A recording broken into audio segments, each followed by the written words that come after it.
මම තරුණ මහත්තුරුන්ට දරුවන්ට කිය කොහොමද දැන් මේ කාලේ කොල්ලෝ බනහන කාලේ මට අද කියනවා මිදිගම් පැත්තේ තරුණයෝ වගේ හාමුදුරනේ වැල්ලේ බණක් කියන්න ඕනලු මේ කොල්ලෝ බනහනවා මේක ධර්මයේ ආශ්චර්ය අහලා තියෙන අර සම්දිට්ඨිකෝ ධර්මයේ ගුණ කියවෙන තැන කියනවා සාදෘෂ්ටිකයි ධර්මයේ ගුණ ස්පනා පිට ප්‍රතිඵලය ලැබසලොයි තරුණ මහත්තුරු කියනවා හාමුදුරනේ ජීවිතය ආපු පළවෙනි බණ ඉඳගෙන කොල්ලෝ කියනවා හාමුදුරනේ මෙතෙක් කල් වැරදි කෙරුවේ මහාන මොනවාද මේ අර කෝටු කෑලි වගේ ඇඟවල් තියාගෙන නිකන් 50කට විතර ගහන්න කතා කරන පැටව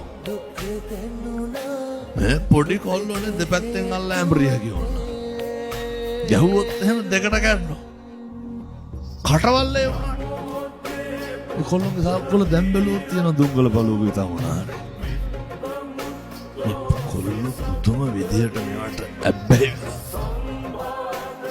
මගේ තරුණ මහත්තුරුන්ට කියන්නේ හොඳ පෞරුෂයක් තියාගන්න ඔය කිව්ව චරා කොටවල් කනගුනේ ගහන එක නවත්තන්න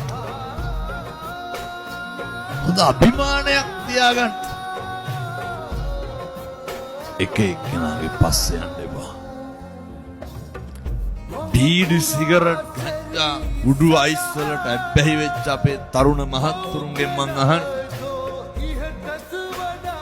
තරුණයන්ට මේක වළක්ව ගන්න ඕනේ උමනාව තියනවා මේකෙන් මග ඇරෙන්න ඕනේ මේකෙන් මිදෙන්න ඕනේ ඇත්තන්ට කොහොම වැරදුනේ ඇයි ඇසුරම බලපෑවි වෙන යාළුවෝමයි කෑවේ රාත් 10ට 11ට 12ට ගෙදරට කොල්ලොන්ගෙන් ඇහුවොත් එහෙම අන්තිමේට කවද්ද අම්මා තාත්තා එක බත් කෑවේ කියලා මතක නෑ දන්නේ ඕනත්තන්ද ඔය මාමුස්පේත ජීවිතයක් ගෙවලා තියෙන මෙච්චර කාලයක් තුම විදිහට මෙහෙම කියනකොට කොල්ලෙක් මට කියනවා හාමුදුරනේ නවත්තන්න අමාරුවලු සික්ලු දැන්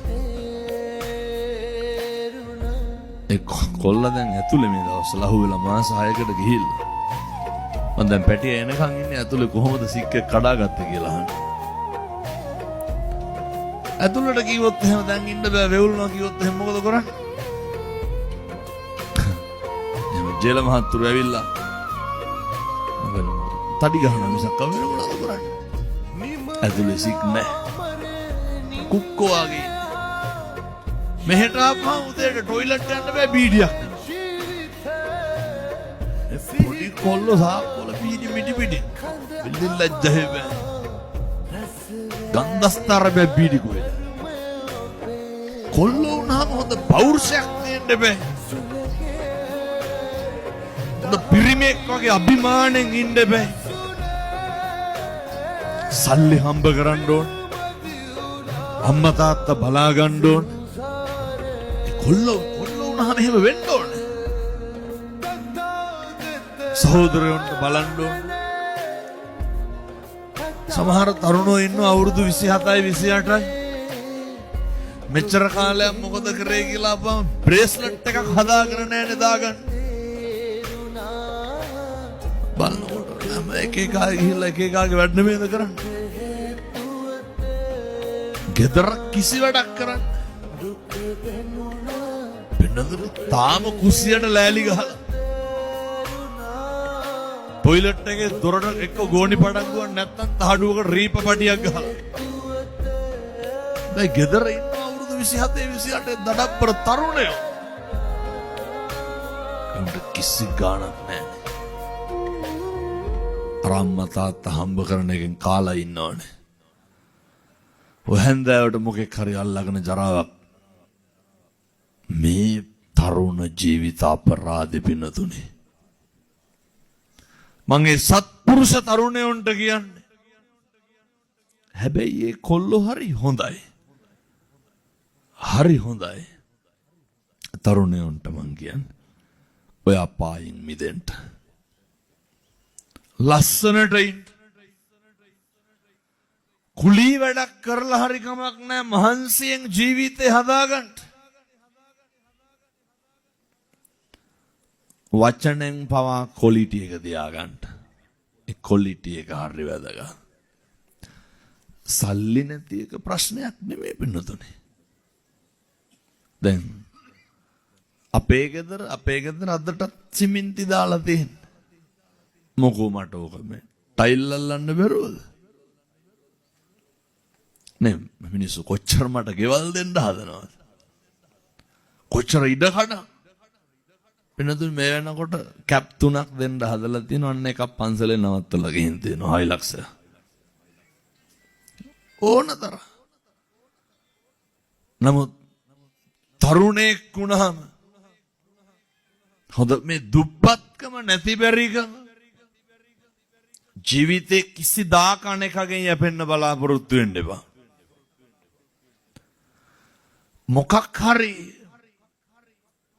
මනසින් පොහොසත් වෙන්න බුදුරු උගන්වන්නේ සන්තුට්ටි පරමං අත්තිසුකේ තිබ්බොත් තමයි හැම පුළුවන් වෙන්නේ. මේ කාටත් හොඳට සල්ලි තියෙන්න ඕනේ. මං කියන්නේ නිවන් යන්න කලින් හොඳට හම්බ කරන්න කියලා. හොඳට සල්ලි හොයන්න.